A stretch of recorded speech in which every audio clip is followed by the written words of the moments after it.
Students, in this video, I will tell you about psychodynamic and systematic approaches to the organization. Before doing this, I will tell you about what is organization. As every organization is an entirely unique system, there is no pure type. It follows that no two will have exactly the same needs. If counseling is to make a positive impact on the culture and performance of an organization, it needs to out of and respond effectively these special needs. There are several ways of considering how individuals relate to and are influenced by the organization in which they work. For example, Brack et al. 1993 have applied choice theory to organizational development. Two of the major approaches will be reviewed here, the psychodynamic and systematic approaches to organization. Now I will tell you about the psychodynamics of the organization. Foremost among theories considering the interface between individuals and organization is the psychodynamic approach. Based on the work of Freud with individuals and groups and moving into understanding of the dynamics of small groups through the work of Bain, the same ideas were applied to the institutions and organizations. In the UK, the Tavistock Clinic have been at the forefront of applying psychoanalytic concepts to organizations and has been innovative in combining these with ideas from systematic approaches. Psychodynamic approaches to organizations view organizational development as similar to organizational development. Like individuals, organizations are living organisms that have a sort of collective unconscious, not the same as Jung collective unconscious side that motivates and drives the organization. This unconscious side is the shadow or darker side of the organization and has vast influence on the individuals and groups that go to make up the institution and organization. Understanding these forces allows managers and consultants to interpret what is happening. Some of the principles underlying the psychoanalytic approaches to understanding organization are as follows.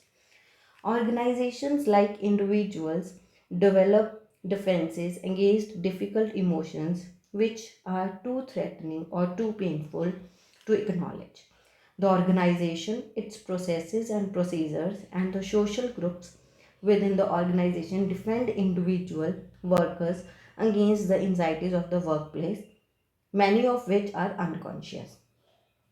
Being a member of the organization makes it extremely difficult to understand the organization. Members are emotionally caught up in the dynamics and the anxieties of the organization, which does not easily allow for objective viewpoints. Irrational processes are very much at work within organization and affect individuals' involvement and work.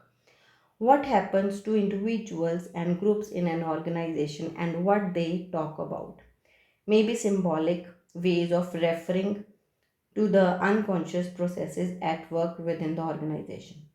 Organizations are places of great ambivalence. At one and the same time, they want to bring problems to the surface and to deny problems, to love the organization and to hate it, to change and to remain the same, to care for people and to sacrifice people for profits. These ambivalences remain side by side within organizations and can easily give mixed messages to employees. Individuals are often attracted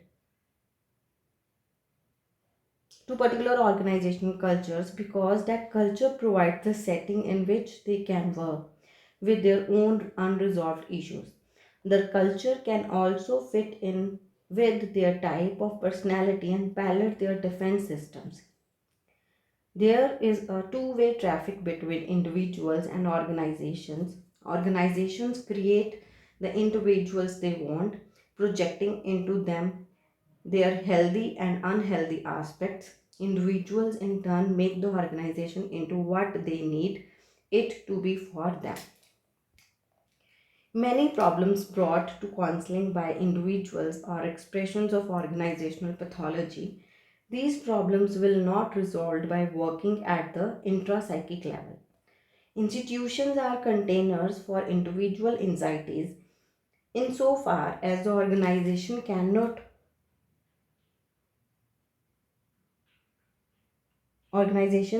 or does not contain these anxieties. The individual will project them onto parts of the organization. Being part of organization will bring out the difficult and hated side of the individual. This will be seen when it is projected onto parts of the organization. Interpersonal relationships, team and staff setting, departments, individuals, the whole organization. Last, troubled or difficult individuals within organization often play out an important representative role. This unconscious seduction of individuals into performing a function on behalf of others as well as themselves happens in all institutions. Focusing on individual pathology or individual relationship problem can miss the organizational dimension. Now, another concept in psychodynamics of the organization is organizational dynamics.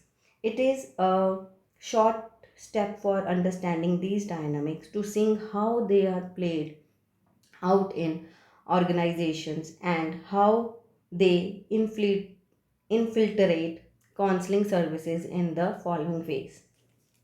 Next concept is splitting. In splitting, individuals draw a line down the middle of a person or organization and make two realities out of one. Instead of being able to live with the anxieties of loving and hating an individual at the same time, they make two parts and love one and hate the other. Organizations also split. One department can be flagship, where everything good occurs, another the scapegoat, where everything bad takes place. Another concept is projection. Projection is a method of making others responsible for how one feels. An employee can project his or her feelings onto the organization as the organization can project itself onto the individual.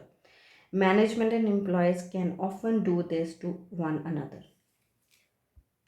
Now, time to think, is there any difference between projection and projective identification? No, there is no. Yes, there is a difference between projection and projection identification because projection identification is another form of projection. This is explained by Halton in 1994. Within the organization, it is often easier to ascribe a staff member's behavior to personal problems that in it is to discover the link with institutional dynamics. This link can make made using the psychoanalytic concept of projective identification.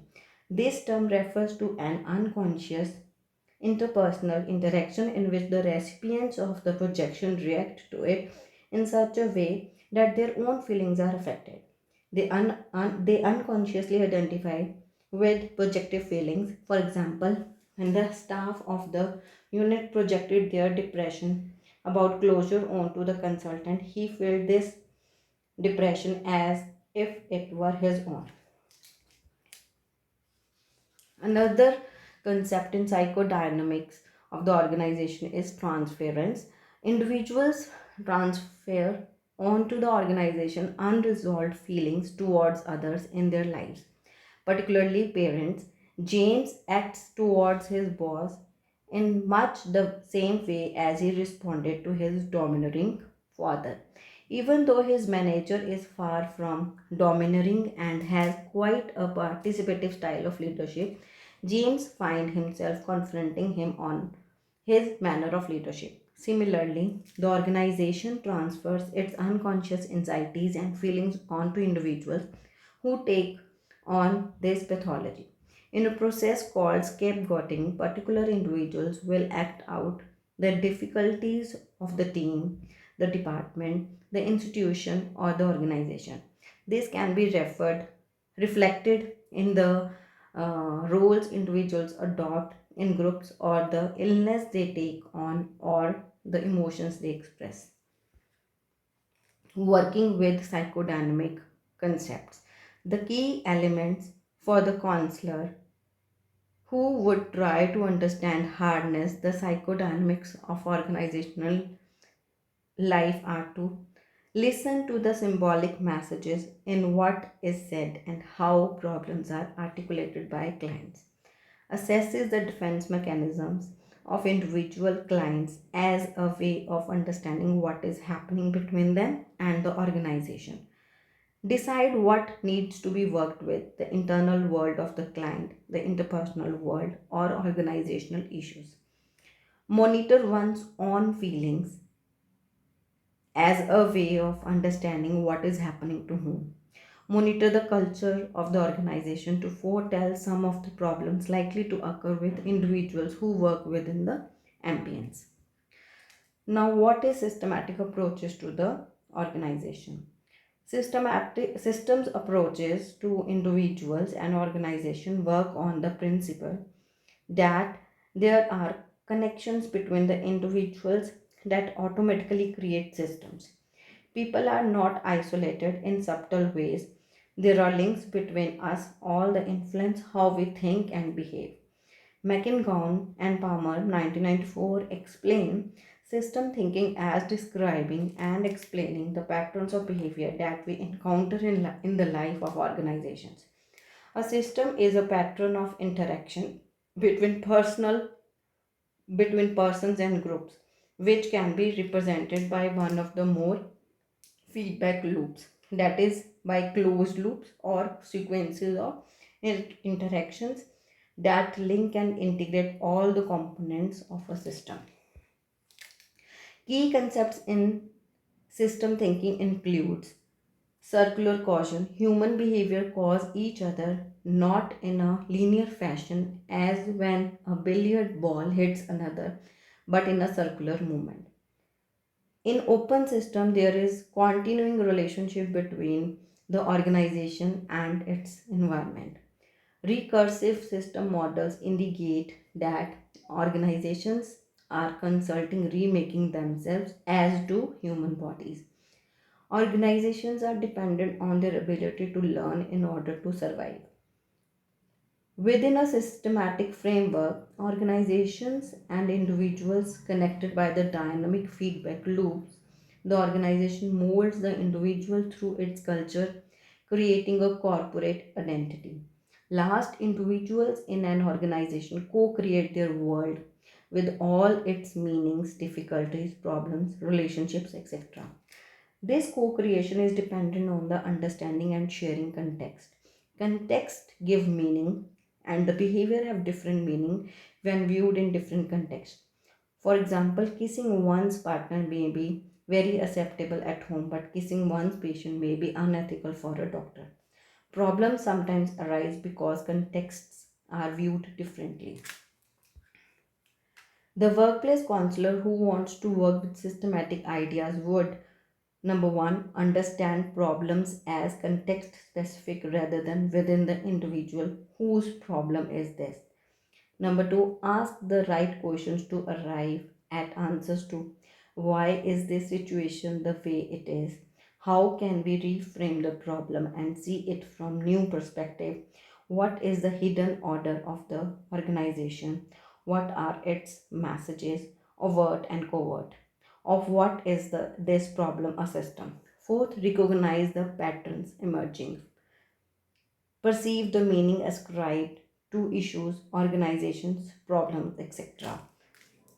Thank you for watching my video. I hope you are able to know about psychodynamics and systematic approaches to the organization.